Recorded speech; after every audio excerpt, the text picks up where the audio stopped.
Mwese mwongeye kwirirwa nshuti bene data baherereye hano mu gihugu cyacu, abari hakurya y'amazi magari muri Afurika y'Uburasirazuba. Mwese mbifurije igicamunsi cyiza n'icyumweru cyiza, cyane cyane ku basenga ku cyumweru. Mwese mukomeze mugire weekend nziza muri rusange. Hari ibintu maze iminsi ndi gutekereza ariko byiza, kuba twagiye dukorana umurimo w'Imana muri rusange. Aka kanya rero ndashaka kubaha urutonde rw'abahanzi 12 bo mu itorero rya Pentecote mu Rwanda ADPR, bari mu gihugu, bari ku migabane itandukanye, bari muri Afurika y'Iburasirazuba, bakoze umurimo w'Imana, bigera ku rwego y'uko Imana ibateza intambwe, bakaba bari ku yindi migabane. Izina ry'Uwiteka rihabwa icyubahiro. Uru rutonde rero ntararuvuga nk'uko ruri imbere yanjye. Mboneyeho gushimira aba bahanzi bose twakoranye ibiterane. Ubundi aba bahanzi bose bo mu Rwanda n'abari mu mahanga, abenshi bose twakoranye ibiterane hirya no hino no muri Afurika y'Uburasirazuba muri rusange. Ndisegura ku bahanzi bataza kubona kuri uru rutonde, nta mutima mubi ngira wo kurobanura ku butoni, ariko hari abo amazina yagiye anyobera, hari abo nagiye njijwa aho basengera n'uko bitwa muri rusange. Ariko abahanzi bose Imana yahamagaye, ari abari kuvuka, ari abamaze kujya muri studio, ari abamaze gukora indirimbo, ari abazavuka, ari abariho, ari abari mu Rwanda, ari abari muri Afurika y'Uburasirazuba, bari ku migabane itandukanye, mwese narabagenzuye, twaragendanye. Ibihangano byanyu byuzuye umwuka w'Imana, byuzuye umwuka wera, kubera iyo mujya guhanga, marayika ushinzwe abahanzi araza akabahagararaho, mugahanga indirimbo umuntu abashamo gukuramo message muri rusange. Ntugende udakoze subscribe, like ndetse na comment. Urakoze cyane. Ku ruhembe rwa 12 haza umuhanzi witwa Mushimiyimana Goreti.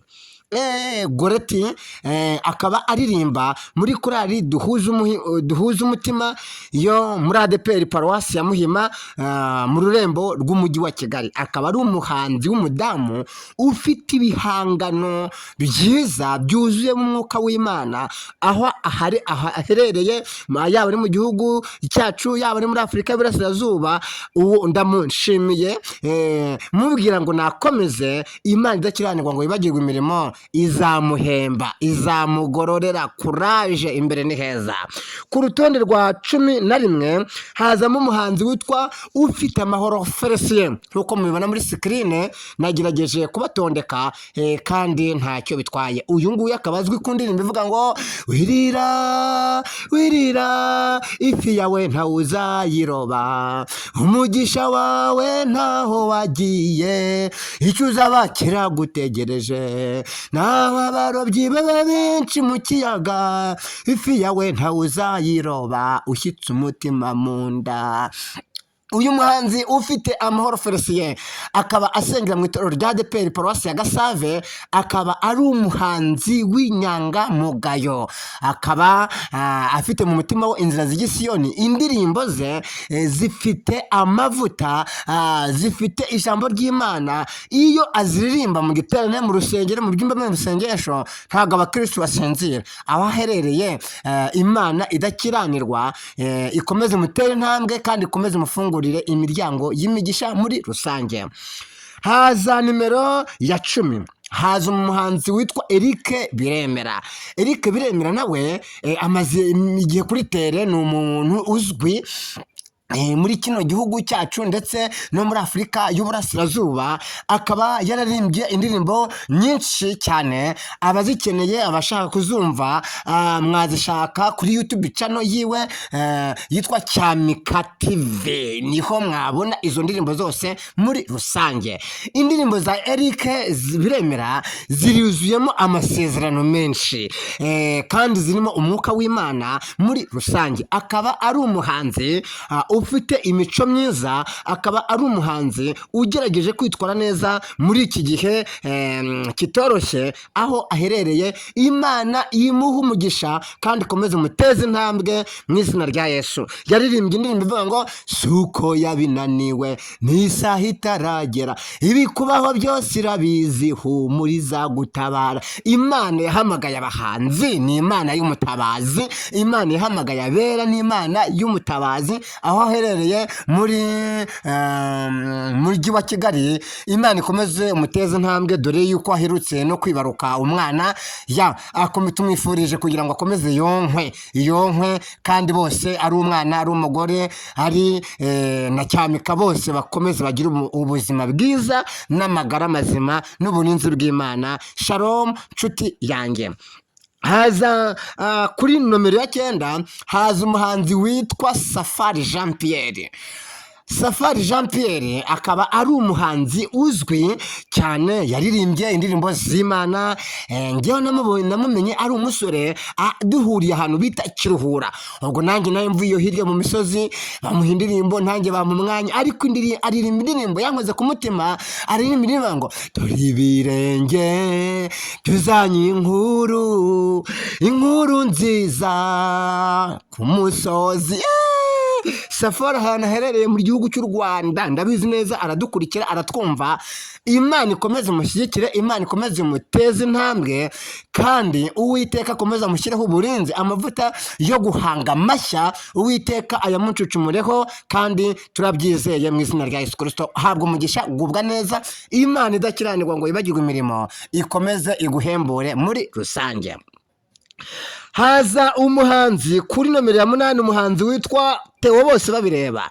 Theo Bosebabireba nawe tumaranye iminsi, aza mu bahanzi bagiye bakundwa cyane mu gihugu cy'u Rwanda, mu itorero rya Pentecote ADPR muri Afurika y'Uburasirazuba. Ngiye menyana na Bosebabireba bwa mbere, twahuriye ahantu bita mu karere ka Kamonyi, aho bita muri paruwasi ya ADPR Mugina, hakurya aho bita ku Cyeru.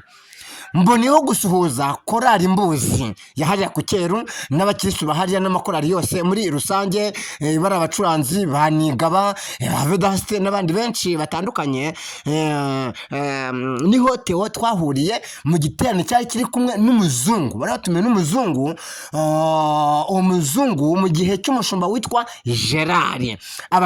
Ubwo abakirisitu bahariya ku Mugina, iyo mvutuvuze amateka bahita babyibuka. Bosebabireba rero ari mu bahanzi twagendanye, tuzengurukana ibihugu, tuzengurukana igihugu cy'u Rwanda, ariko by'akarusho akarere ka Ngororero kose Bosebabireba yagakandagijemo ibirenge, uhereye muri paruwasi ya ADPR Gatumba, paruwasi ya ADPR Kazabe, paruwasi ya ADPR Ngororero, paruwasi ya ADPR Kabaya, paruwasi ya ADPR Ruganda, paruwasi ya ADPR Buganamana, paruwasi ya ADPR Mahembe, paruwasi ya ADPR Kavumu, paruwasi ya ADPR Gasiza, paruwasi ya ADPR Gaseke, hariya ndahibagiwe Kinanira, paruwasi ADPR iriya paruwasi iri hagati ya Kabaya na Ngororero ndayibagiwe, Hindiro, bayita Hindiro. Aho hose Bosebabireba mu karere k'u Rwanda, mpamya neza ariko karere yazengurutse akandagira muri paruwase turi kumwe. Theo Bosebabireba, indirimbo zawe zadukoze ku mutima muri rusange. Wajya uririmba indirimbo nyinshi zo sinazivuga, abanyarwanda barazizi, zacengeye mu mitima yabo. Mwifurije kugira ngo Imana ikomeze gukomeze ikwambika imbaraga, amavuta mashya, marayika w'Imana ushinzwe kumanura ibihangano bishya abyuzuze muri wowe mu izina rya Yesu. Habwa umugisha. Nubwo umaze iminsi wararwajije umudamu uri mu bihe bikomeye by'uburwayi, ariko shyitsa umutima mu gitereko, abitorero bakuri inyuma, kandi Imana izamukiza. Satani ntabwo azavugiriza impundu kunesha, ahubwo Imana izahabwa icyubahiro n'amashimwe, ubundi tubyine dushimira Imana ko ari Imana ikiza, ko ari Imana itabara, nk'uko wagiye tubyumva mu ndirimbo zawe. Aho uherereye Imana iguha umugisha.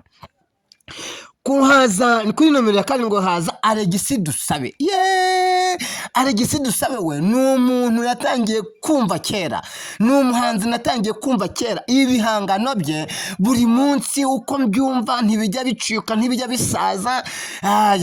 Ahantu aherereye muri kino gihugu, amavuta yo guhanga, marayika ushinzwe abahanzi awongera kumanurira ibihangano, indirimbo ziryoshye zikora ku mitima y'abanyarwanda. Ariko hari indirimbo nkibukiraho cyane ko uyu munsi nkomeje kuyumva, umuyoboro, ndirimbo uvuga ngo umuyoboro, nanjye kuririmba ariko irananiye. Ariko ntundenganye, ntago ndi umuhanzi, usibye ko nagendanye nabo inshuro nyinshi. Alegisi Dusabe abantu bose bamukunda bari hano mu gihugu cy'u Rwanda, ndetse no muri korali Hoziyana, korali Agape, korali Shalomo, amakorali yose yo mu gihugu cy'u Rwanda. Bizi muradukurikira n'abakirisitu n'abayobozi b'itorero muri rusange, mutwandikire muri komenti, ese Alegisi Dusabe ni iki wamwifuriza muri rusange?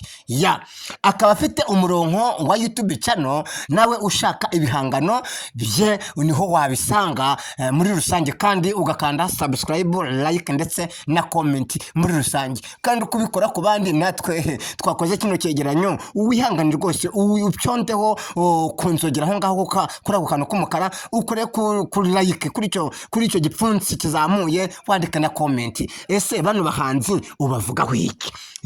Kuri nimero ya 6 haza umuhanzi witwa Ab'Ingenzi Gonzage. Yaririmbye indirimbo ivuga ngo Dawidi abuze uko abigenza, aravuga ati mana yacu ni ya. Atuye mu karere ka Bugesera, hariya hakurya za Nyagihunika. Ahantu aherereye Ab'Ingenzi Gonzage, tumwifurije umugisha w'Imana, kandi marayika ushinzwe amavuta mashya, ibihangano bishya yongera bigucuncumureho, kandi uburinzi bw'Imana bukubonekeho n'umuryango wa mwizina rya Yesu. Mboneyeho no kukubwira ngo aguka, komeza utere intambwe muri Afurika y'Iburasirazuba, wambuke hakurya y'amazi magari, kubera umurimo w'Imana ni mugari, ariko inzitizi zose zaboneka Imana izikureho mu izina rya Yesu Kristo, amen. Akira visa, akira pasiporo, akira impamba ndakwambukije, kandi Imana ibishyigikire, marayika w'Imana abishyigikire. Ndakwambukije, kwambukije inyanja itukura, kwambukije inyanja ya Mediterane n'inyanja y'umunyu, mu izina rya Yesu, cyangwa gukora umurimo w'Imana muri rusange. Ku mwanya wa 5 haza umuhanzi witwa Mwenegihome. Umuhanzi witwa Mwenegihome uyu ni umuhanzi twamenyanye ari umusore, kera rwose za 2007 za 2008 kuzamuka. Ahantu akaba abamuzi n'abakunzi be, akaba ari umuhanzi ukunda kubyina cyane. Mpamya neza mu bahanzi bari mu Rwanda, nta muhanzi urusha Mwenegihome kubyina. Iyo mpano ni iyi. Kandi yabwiye abadayimoni baratumuka, abadayimoni bariruka, ahantu abadayimoni barashya. Ahantu aherereye mu gihugu cy'u Rwanda, nk'uko mubibona kuri screen, akaba ari umuhanzi wa 5 w'icyamamare hano mu gihugu cyacu, ukomeje kwitwara neza, ufite ubuhamya bwiza, uririmba mu giterane, imitima y'abantu igasusuruka, imitima y'abantu ikegerana. Niba nawe hari icyo wamuvugaho, byandike muri comment. Mwifurije umugisha w'Imana, kandi we n'umuryango we, dore na Mama Music nawe ahabwa umugisha. Impamvu Mama Music ntamushyize ku rutonde, nuko yaje nyuma y'umugabo we, yaje nyuma, ariko nawe ari gutera intambwe, amaze gutera imbere. Nawe uru rugo n'uyu muryango tubifurije amavuta mashya n'uburinzi bw'Imana mu izina rya Yesu Kristo, nibakomeze batera imbere. Haza ku mwanya wa 4 haza umuhanzi witwa Oliva. Ahantu aherereye ku mugabane w'i Burayi, ntabwo nzi igihugu aherukamo, ariko akiri mu Rwanda yasengeraga muri ADPR yo ku Munini, paruwasi ya Nyakabanda. Twakoranye ibiterane byinshi byo mu mujyi wa Kigali ndetse n'ahandi hose hatandukanye. Oliva rwose habwa umugisha. Ndabizi ko iyi video uraza kuyibona. Abakunzi ba Oliva aho baherereye hirya no hino, nimwandike muri comment, ese Oliva muramukunda? Ibi si bihangana bye murabikunda? Tumwifurize umugisha w'Imana, akomeze azamuka, akomeze atere imbere muri rusange, amen. Aho uri habwa umugisha n'umuryango wawe mu izina rya Yesu. ku ruhembe rwa gatatu haza umuhanzi witwa Stella akaba ari umuhanzikazi umudamu wasengeraga muri paruwasi ya Kacyiru ku itorero rya Kinamba. Stella twamenye nyiri umukobwa dukora ibitani hirya no hino mu mujyi wa Kigali, na n'uyu munsi ntacyo atwaye. Stella n'umwana w'Imana, yitwara neza, afite ubuhamya bwiza, yuzuyemo amagambo y'umuhuguro. Stella ni umunyamasengesho, akaba ari we waririmbye avuga ngo ninjye wa mugore. Stella ahantu aherereye n'umuryango we hano ndabizi ko bari hano mu gihugu cy'u Rwanda, kandi bakaba badukurikiye. Imana imuha kandi amavuta mashya mu bihangano bishya, Imana imumucuncumureho kandi uburinzi bw'Imana bumunekaho mu izina rya Yesu. Ku ruhembe rwa kabiri haza umuhanzi witwa Twigiye ku birenge Pastor Mugabo Venuste. Uyu nguyu akaba ari koci w'abahanzi, niwe koci w'abahanzi, kuko ngo yatangiye kuririmba ngo kera. Koci w'abahanzi Pastor Mugabo Twigiye ku birenge yaririmbye indirimbo nyinshi, twakoranye ibitano byinshi. Pastor Mugabo boneyeho kuguha intashyo zaho bita ku Kabaya, ADPR Paruwasi ya Kabaya na korali Emausi baragutashya. Igiterane wavuyemo aho bita Paruwasi ya Buganamana hakurya hejuru mu misozi baragutashya. Cya giterane wakoze Paruwasi ya Mahembe baragutashya. Paruwasi ya Ruganda cyagiye dupavoma inyubako y'urusengero, urabyibuka turi kumwe na Cyameka Eric na Safari Jean Pierre, nanjye urabyibuka ukuntu Imana yakoze imirimo ikomeye. Kandi na uyu munsi aho uherereye uyoboye ku Kimironko kuri ADPR, Imana ikomeze gushyigikira amavuta mashya, akomeze utere intambwe, uburinzi bw'Imana no gufatwa n'Umwuka Wera bukomeze bukubonekeho n'umuryango wawe muri rusange. Mushobora kwibaza ati se ubundi ku ruhembe rwa mbere harinde? Uruhembe rwa mbere harinde? Ku ruhembe rwa mbere hari umuhanzi wamenyekanye cyane mu ndirimbo za korali Oziyana. Uwo nta wundi ukunzwe cyane cyangwa wakunzwe cyane, akaba yararirimbye n'indirimbo nyinshi mu gihugu cy'u Rwanda, akaba yarahanze n'indirimbo nyinshi mu gihugu cy'u Rwanda. Ngewe pasiteri aranyoboye, Pasiteri Rushema Ephraim aranyoboye, ni pasiteri wanjye, tubanye neza 5/5. Pasiteri Rushema niwe muhanzi mu Rwanda waririmbye, wahanze, yanditse indirimbo zirenga 1000. Pasiteri Rushema akaba aza ku ruhembe, ku rutonde rwa mbere, akaba ari uhagarariye abasitari, ibyamamare bikomeje kuvugwa neza mu itorero rya Pantekote mu Rwanda ADPR, kandi akaba akomeje kwitwara neza ahantu hose yagiye ayobora. Yagiye hava batabishaka, yagiye hava batabishaka kubera amavuta, kubera amasengesho. Akaba ari umuyobozi w'itorero rya Katabaro muri iki gihe. Iyo tumubona yicaye, twebwe turafashwa. Akaba ari umupasitori w'umunyamwuka, akaba ari umupasitori ugira ukuri, akaba ari umupasitori ukubitira ikinyuma aharenga, akaba ari umupasitori mwiza kandi w'umuhanzi wuzuye ijambo ry'Imana muri rusange. Yaririmbye indirimbo nyinshi, ngo uzaze mu rusengero, ubundi gupfa utakandagiye mu rusengero ni nko kugushyingura nta sanduku bagushyizemo. Ngo uzaze mu rusengero niho uzabona imigisha, niho uzabona amahoro, niho imikoshi n'amadayimoni byose bizakuviraho. Aririmba indirimbo muri Hozia, n'indirimbo ivuga ngo marayika afata umugozi arapima, apima uburebure bw'umurambararo, apima uburebure bw'igihagarike, impande zose z'uwo murwa Yerusalemu murwa mwiza twahawe.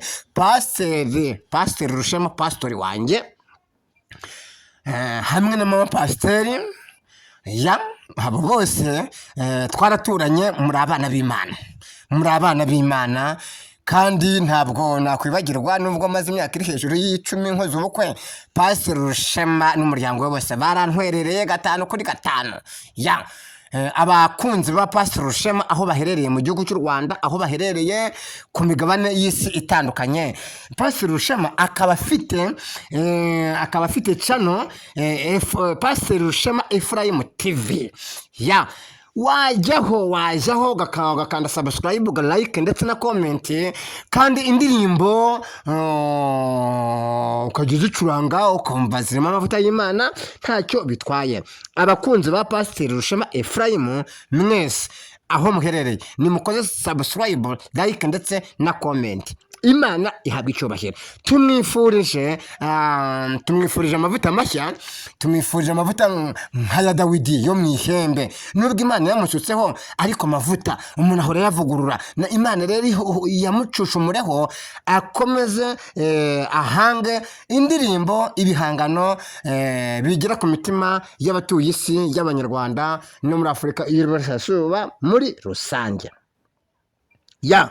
Hari abandi bahanzi ntabashije kumenya, naje kubibuka nyuma ndi muri iki kiganiro. Hazamo umuhanzi witwa Gaudence wo mu Gatenga, akaba aririmba muri korali Ukuboko kw'iburyo.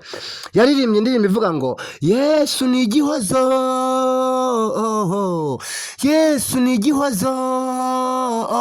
Ahantu aherereye n'umuryango we nahabwa umugisha w'Imana. Gaudence twakoranye igiterane muri Afurika y'Iburasirazuba hariya mu mujyi wa Kampala aho bita i Gatwe. Twatumiwe n'umushumba witwa Pastor Kayijuka. Ahantu aherereye Pastori, uri umwana w'Imana, cyagiye uradutumiye, duherekeza neza, ntabwo inyota yatwiciye mu nzira, kandi umwuka w'Imana ari muri wowe. Gaudence niho twamenyaniye bwa mbere, na n'uyu munsi aracyafite umutima inzira z'igisiyoni. Indirimbo ze zuzuye amavuta, indirimbo ze zuzuye ubwenge, indirimbo zuzuye ijambo ry'Imana. Ahantu aherereye Imana imuhe umugisha kandi mushyireho uburinzi muri rusange. Hazamo umuhanzi witwa Serevhadi uzwi ku ndirimbo bitwa ngo bizirike. Ibyo bintu abadayimoni bikuriho ngo marayika w'Imana bikuzirikire, nabizirike, nabikubite mu izina rya Yesu. Uyu musore witwa Serevhadi nawe ahagurutse neza, uburinzi bw'Imana mubonekaho mu izina rya Yesu. Hazaho umuhanzi witwa Elevania nabuze ifoto ye, akaba ari umuhanzi w'inshuti yanjye magara. Elevania twazengurukanye akarere kose ka Rusizi. Tumenyana bwa mbere twamenyaniye ahantu bigiterane muri paruwase ya Mukoma, na n'uyu munsi yacyari paruwase. Mboneho gusuhuza umushumba wa Mukoma ari uriho, ari n'abagiye bavaho, ba Revera Pastori Rugomoka Tofili yayoboye paruwase ya Mukoma. Tumenyana ahantu bita kwa Pastor Rugeri Nyange muri bya biterane byabagaho ngaruka kwezi, ngaruka mwaka. Pastor Rugeri Nyange nawe mboneho kumusuhuza. Ariko Elevania yaririmbye indirimbo nyinshi cyane, indirimbo ivuga ngo tuzahinduka duse nawe. Kandi koko Yesu ntahagarara ku bicu, abana b'Imana bazahindurwa muri rusange. Ahantu Elevania aherereye mwese mumubwire ngo Imana imuhe umugisha kandi uburinzi bw'Imana bukomeze mubonekeho, kandi amavuta yo guhanga, amavuta yuzuye ijambo ry'Imana nakomeze yaguke, atere intambwe mu izina rya Yesu Kristo, amen. Hazamo abandi abahanzi bitwa ba Afrodisi, abahanzi bitwa ba Manikiza Samuel uba mu gihugu cya Kenya. Imana iramwaguye kuko uyikorera Imana irakwagura muri rusange. Abo bose badukurikiye, kandi n'abandi bahanzi ntabashije kumenya, ntabashije kuvuga, niyo baba wanciye muri humye. Abo bahanzi bose baherereye mu gihugu cyacu tubifurije umugisha w'Imana n'uburinzi bw'Imana. Nimukomeze mwaguke, nimukomeze mutere imbere, mwere gutinda n'ibigeragezo, mwere gutinda ni ibyo mubona, mwere gutinda ku byo mwibaza. Oya, wetera intambwe, Imana yaguhamagaye izaguhemba. Shyitsa umutima mu gitereko, rega nta joro ridacya. Abahanzi bose ndababwiye ngo nta joro ridacya, na rya rindi ryarakeye. Nta mvura igwa ngo ibure guhita, na ya yindi yo ku bwa Nowa yarahise. Ngera ku musozo, mboneho gushimira Imana yaduhamagaye.